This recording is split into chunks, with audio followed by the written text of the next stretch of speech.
Metal Deck de Acesco, el entrepiso que se adapta a todo tipo de estructura en una presentación de Al Oído.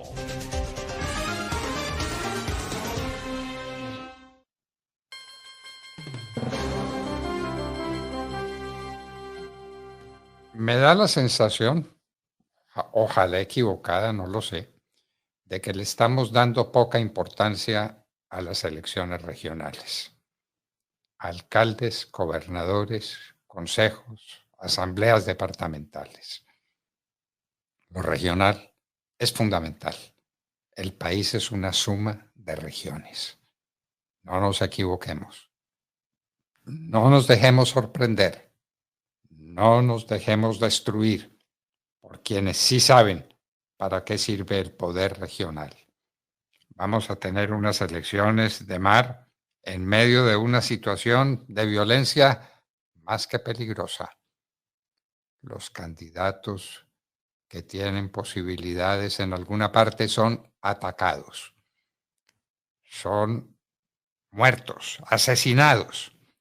Ahora tenemos en el Charco, cerca a Tumaco, Tumaco, sí. una situación muy grave con un candidato a la alcaldía del Charco. Cuidado, cuidado.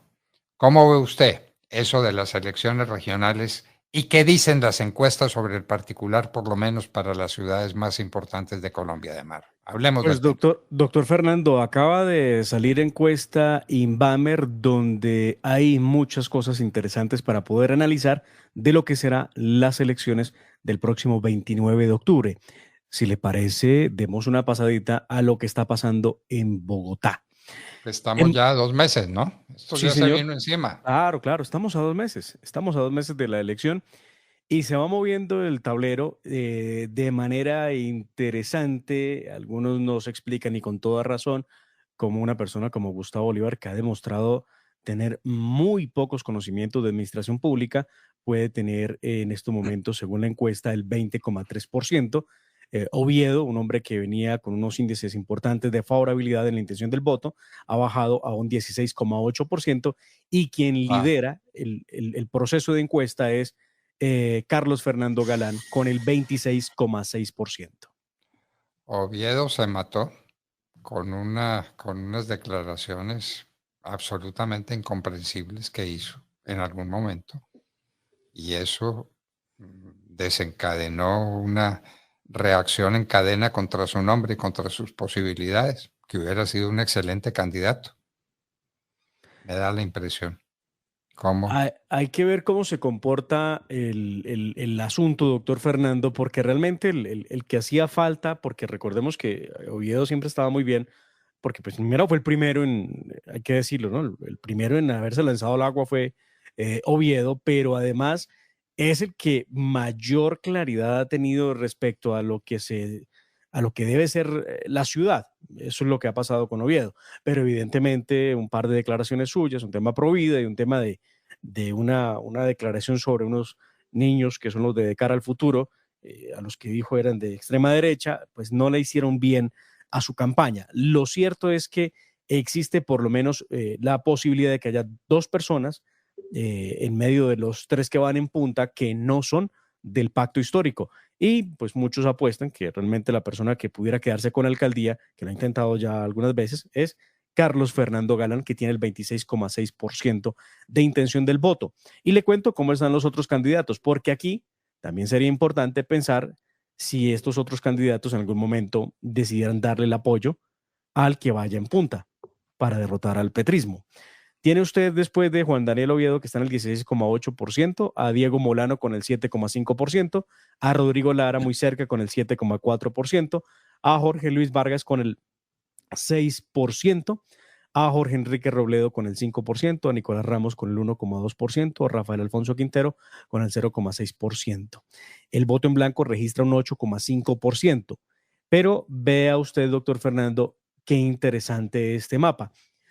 La mayoría de los candidatos a la alcaldía de Bogotá son candidatos que no se identifican con la extrema izquierda o con el progresismo de Gustavo Petro. Y tal vez tampoco con la obra de la actual alcaldesa. Mucho menos. Mucho menos, mucho menos. De hecho, hay una carta de algunos de los candidatos donde le han pedido a Claudia López, por ejemplo, detener la licitación del corredor verde que piensa sobre la carrera séptima. Si aquí alguno de los que está abajo decidiera plegarse o irse a la campaña, que no sé que eso sea fácil de hacer, ¿no? Del que va en punta, o por lo menos, o de Oviedo o de Carlos Fernando Galán, pues derrotan de lejos a Gustavo Bolívar, que ha venido creciendo en la intención del voto. Ha venido creciendo, pero tiene un 20% que es muy poco. Es Claro, muy poco porque es el único candidato de esa corriente, de esa extrema izquierda, llamémosla de algún modo, y de esa condescendencia con ciertas cosas con las que uno no puede ser condescendiente. Entonces vamos a ver qué pasa con Galán, con Oviedo, con Molano, que sería un excelente candidato para la alcaldía, pero no despegan la intención de voto, ¿no? muy difícil, doctor Fernando. Lo cierto es que hay cosas interesantes. Aquí se hace una medición de si, recuerde que Bogotá tiene segunda vuelta, ¿no? Si hay una segunda vuelta entre Galán y Bolívar, Galán ganaría con el 63,1% de intención del voto y Bolívar quedaría con el 29,5% de la intención del voto. Pero si la competencia fuera entre Galán y Oviedo, que es un escenario que no se puede descartar, Galán ganaría con el 59% de la intención del voto frente al 32,4% de Juan Daniel Oviedo. Bueno, no hay duda ninguna de que Galán está punteando. Esa es una realidad. Es una realidad, sí, señor. Una realidad en las encuestas. Y lo que pasa en Medellín es mucho más, la ventaja es enorme. En Medellín, Federico Gutiérrez registra una intención del voto del 63,3% de la intención frente al, bueno, algunos dicen que el candidato Upegui, que es el candidato de oposición, eh, tiene solamente el 11%. Realmente, esto es el segundo, doctor Fernando, ¿no? Juan Carlos Upegui es el candidato del actual alcalde de Medellín, Quintero. Y el candidato de Quintero hoy tiene el 11% de intención del voto, mientras Federico Gutiérrez tiene el 63,3% de la intención del voto. Excelente candidato para Medellín. No cabe ninguna Interesante, duda. en las últimas horas le leí un trino a Federico Gutiérrez donde decía, sin triunfalismos, a seguir trabajando. 52 puntos de ventaja le lleva Federico Gutiérrez al segundo en la intención del voto, que es Juan Carlos Upegui, que a propósito, ayer, esto es como medio subnormal, ayer Juan Carlos Upegui escribía en su cuenta de Twitter lo siguiente: estamos en el segundo lugar, somos la alternativa para derrotar el ficouribismo, vamos con toda. Bueno, bastante feo, uno con el 11 frente al 63, creo que Para derrotar al es- fico-uribismo. está un Federico poquito perdido. Gutiérrez. Bueno, acabamos de hablar con el candidato a la gobernación de Antioquia por el Centro Democrático, un excelente candidato, excelente, y nos dio unas declaraciones llenas de sentido común, llenas de fuerza, llenas de energía. Qué buen candidato sería el doctor Rendón, ¿no? Magnífico candidato, muy buena trayectoria política en el departamento de Antioquia, y eso es lo que lo acompaña, y seguramente eso le dé la posibilidad de ser el hombre que figure en punta en la intención del voto en el departamento de Antioquia. Ya, porque obviamente ya vendrán encuestas que van a ser semanales para determinar cómo va la intención del voto en el país. Y ahora este 7 de septiembre se concreta una alianza entre Rendón y otro personaje muy significativo en la vida antioqueña. Hay una encuesta y por eso en la campaña de Rendón están recordándole a la gente que si los llaman, pues deben votar por Rendón, que será el candidato del Partido Centro Democrático.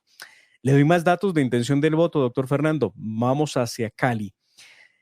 Roberto Ortiz lidera la intención del voto con el 43,8%, mientras Alejandro Eder obtuvo el 15,8%. Pareciera estar definido también cómo quedará la elección. Diana ¿Y Carolina qué Rojas, personaje es este Ortiz? ¿De dónde viene? ¿Qué?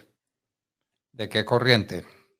Roberto Ortiz, doctor Fernando, creo que es conocido como el Chonto Ortiz. Es un hombre que no es, por supuesto, no es de izquierda.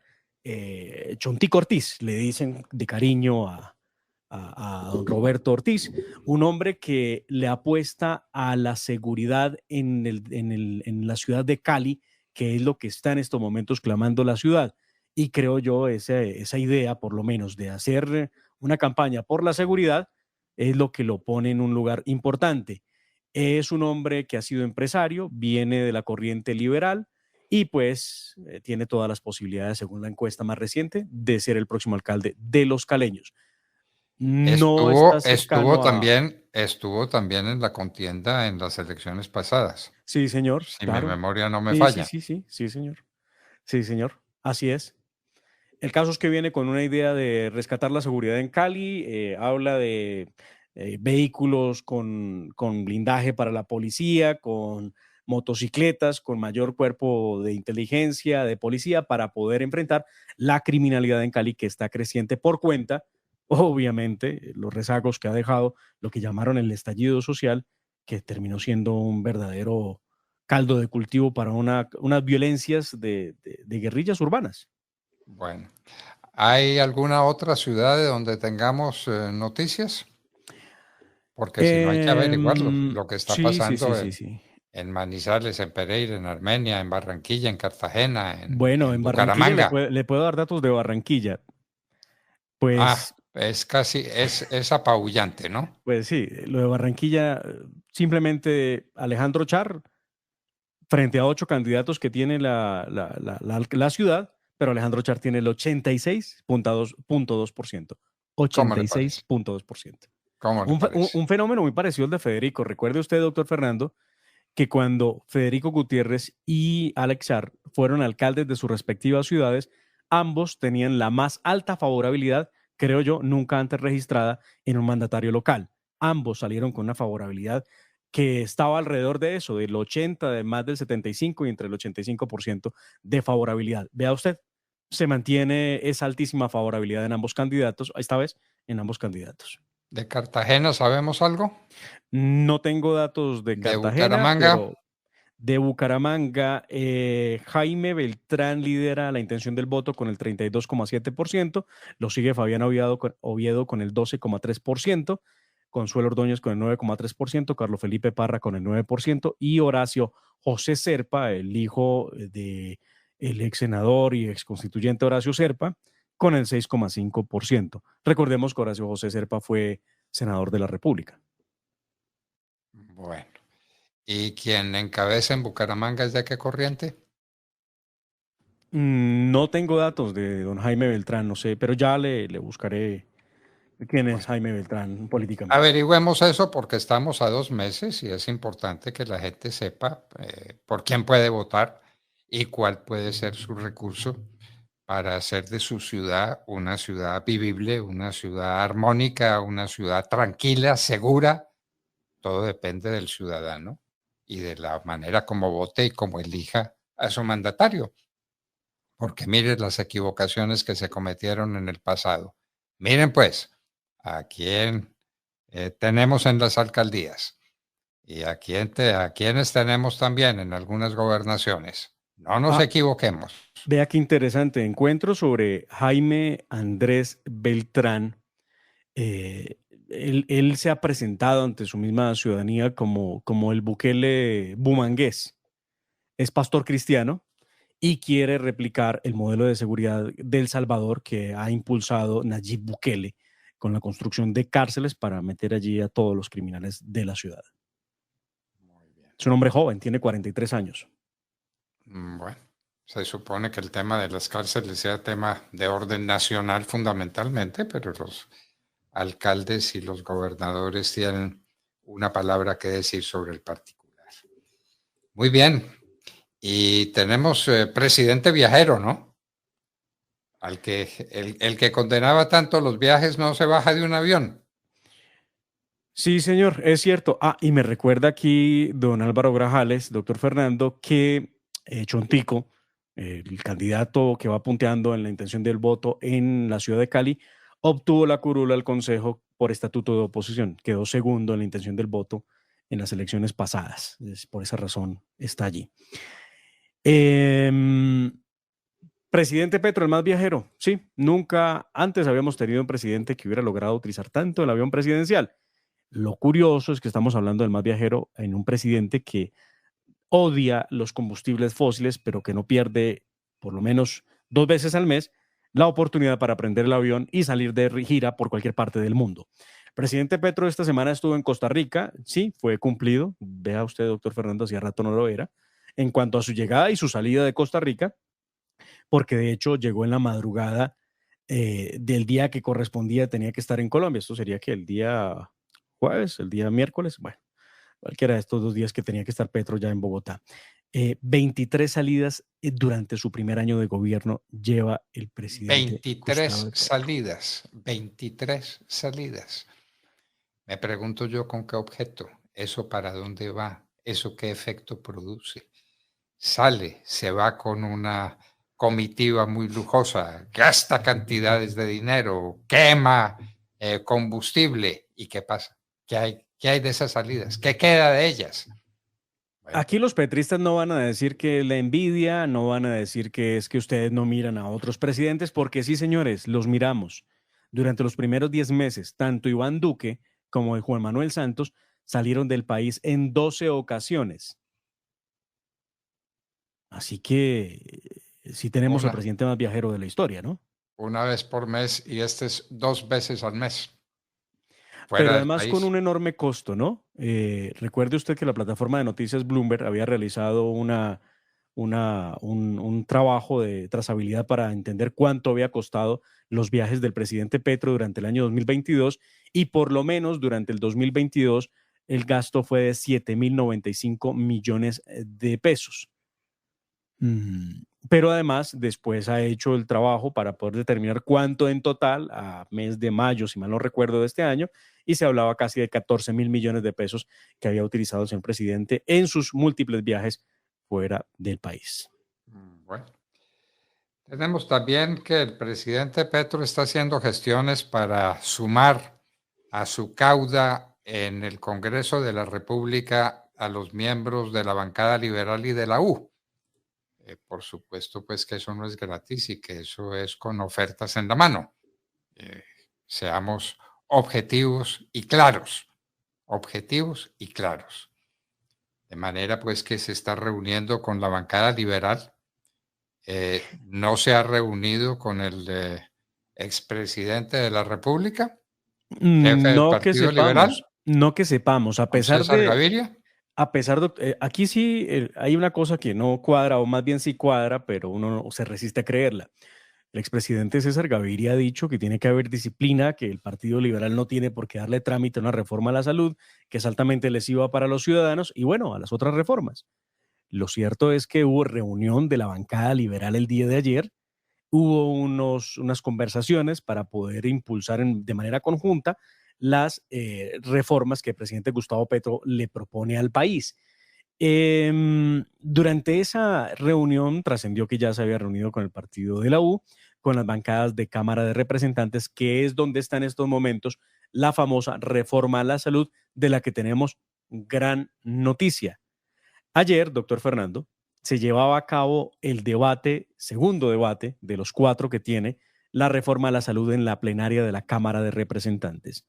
Una sesión compleja porque casi no, pensando en el quórum, pensando en las mayorías, el gobierno haciendo todo lo posible para lograrlas, pero hubo sorpresa. Julia Miranda, que pertenece al partido Nuevo Liberalismo, el de Galán, sorprendió con una proposición que fue acogida por todos los parlamentarios prácticamente, en la que propone que tiene que haber una mesa o una subcomisión para poder analizar el texto que se está tramitando en la Cámara de Representantes. Ojo, porque se advierte inclusive que esa revisión del texto tiene que pasar por entender si ese texto se debe presentar como una ley ordinaria o si tiene el carácter de ley estatutaria, que es lo que nos parece a nosotros, doctor Fernando.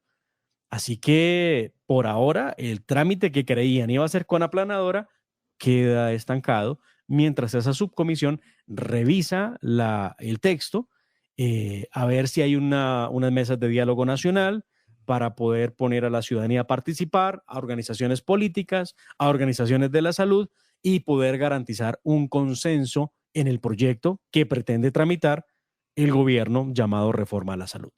Y es que hay leyes de leyes, y las leyes que se llaman estatutarias son leyes mucho más significativas para el país que las leyes ordinarias, y por eso exigen un quórum especial, un trámite especial. La ley estatutaria es más rigurosa que la ley ordinaria en cuanto a su trámite y a las mayorías que pueden aprobarlas. Entonces, ¿qué es la reforma a la salud? ¿Una ley ordinaria? En absoluto, no es una ley ordinaria. Ahí está contenido todo lo que se refiere a la salud. Es el estatuto de la salud. No nos cabe duda sobre el particular. Bueno, Vamos a ver entonces cómo le va a esa subcomisión. Lo cierto es que no fue ni con aplanadora ni aprobándola ya, como algunos decían, eso podía ocurrir. bueno, Sorprendió la Cámara de ¿y Representantes. cómo estuvo el paro de FECODE ayer? Porque teníamos esa prevención de que ayer se Ay, iba no. a paralizar el país por cuenta de FECODE. Hubo algunos bloqueos, dificultades de movilidad. Digo bloqueos por la dificultad de movilidad, no porque hubieran bloqueado adrede pues una vía, no. Ellos se manifestaron y causaron uno que otro traumatismo, nada del otro mundo, por fortuna, para la ciudad que quiere llegar a su trabajo, que quiere llegar a su casa. Ayer en la tarde algunos se quejaban de problemas de movilidad, pero nada que fuera del otro mundo. Los señores de FECODE ayer resolvieron hablar también de las razones por las que salen a las calles. No solamente era por el proyecto de ley de la senadora María Fernanda Cabal, que establece el derecho a la educación como un servicio público esencial, sino también porque ellos están criticando el sistema de salud y aprueban y apoyan la reforma a la salud. Esto sería normal, doctor Fernando, si no fuera porque los docentes tienen un régimen especial de salud y los señores no tendrían por qué estarse quejando de su sistema porque es privilegiado, que cuesta más por unidad de capitación de lo que cuesta la salud de cualquiera de nosotros que no estamos en un régimen especial.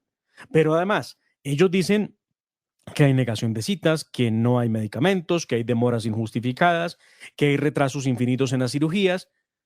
Pero a ver, señores, ustedes tienen un sistema de salud que es privilegiado y que es único y que es especial para ustedes.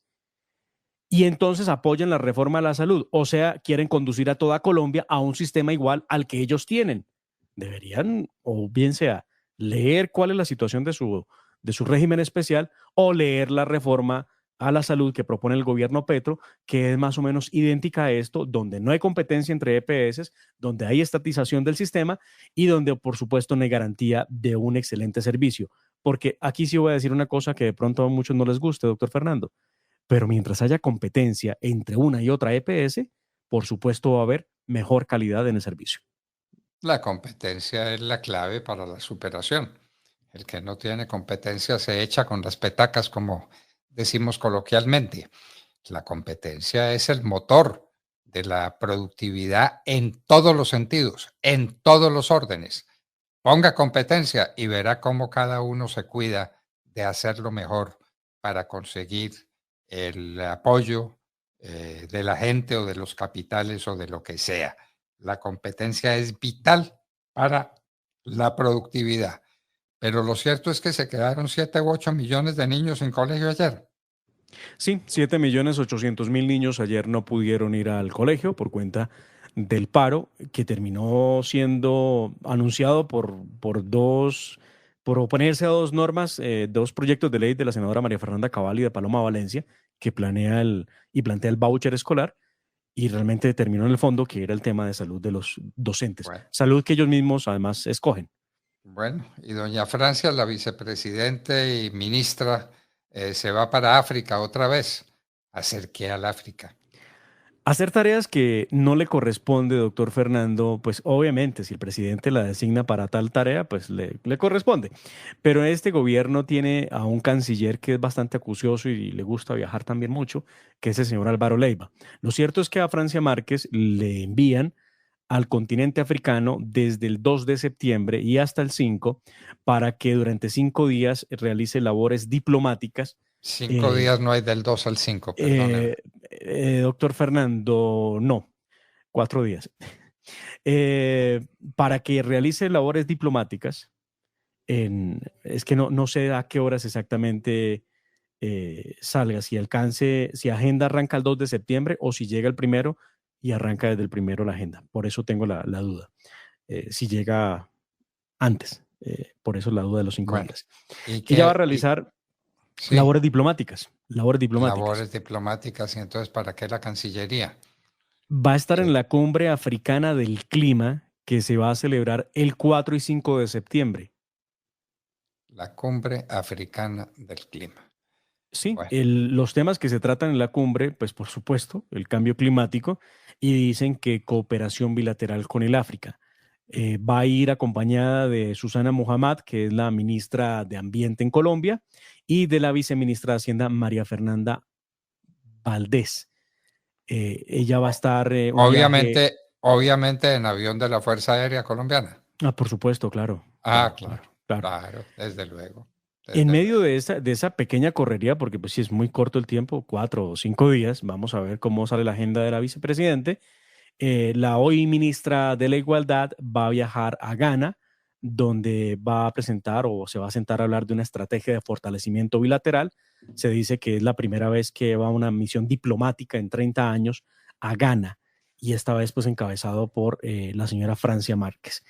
Bueno, muy bien. Entonces ya tenemos pues otro viaje inútil, otra gastadera de plata, el desorden, la confusión. Estos son los enredos de los enredos.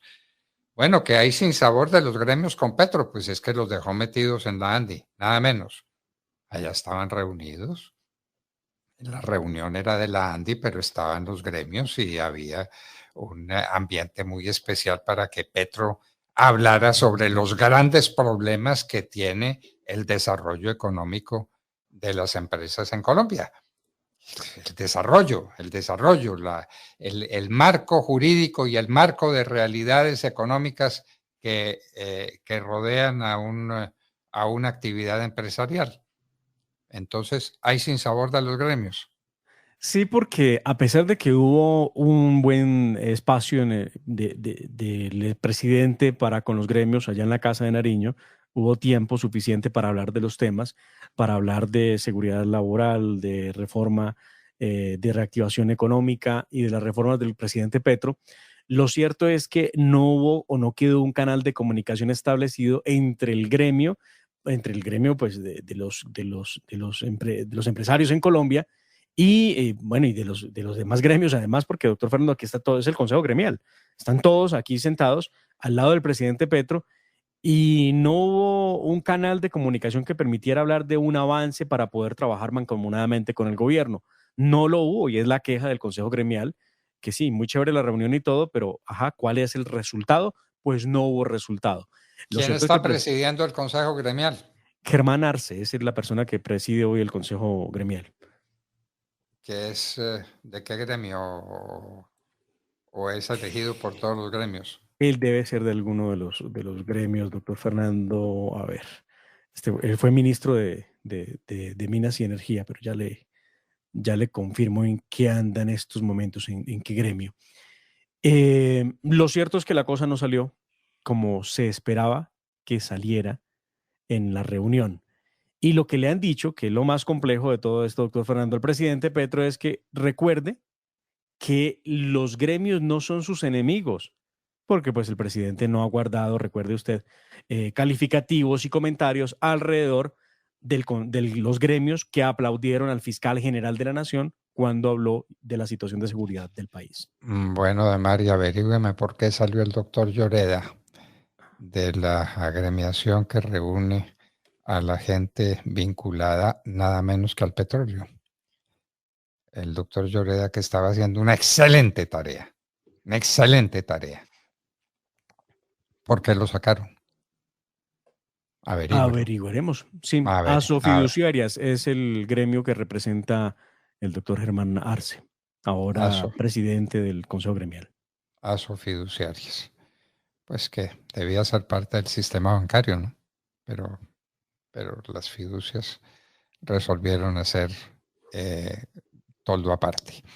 Y averígüeme qué pasó con el doctor Francisco José Lloreda. Averígüeme. Y le dejo una perla, doctor Fernando, para que la podamos desarrollar, si se quiere, mañana. Y es que sigue apareciendo donaciones al presidente Petro que pareciera no se reportaron en la por parte campaña de los donantes. Sí, señor. Ah, bueno. La Constitución Política de Colombia queda escrita. ¿Y sabe usted esta donación de dónde viene? De los que ayer estaban protestando en el país. ¿De FECODE? Sí, señor. Mañana hablaremos de esa donación. Muy bien, muy bien.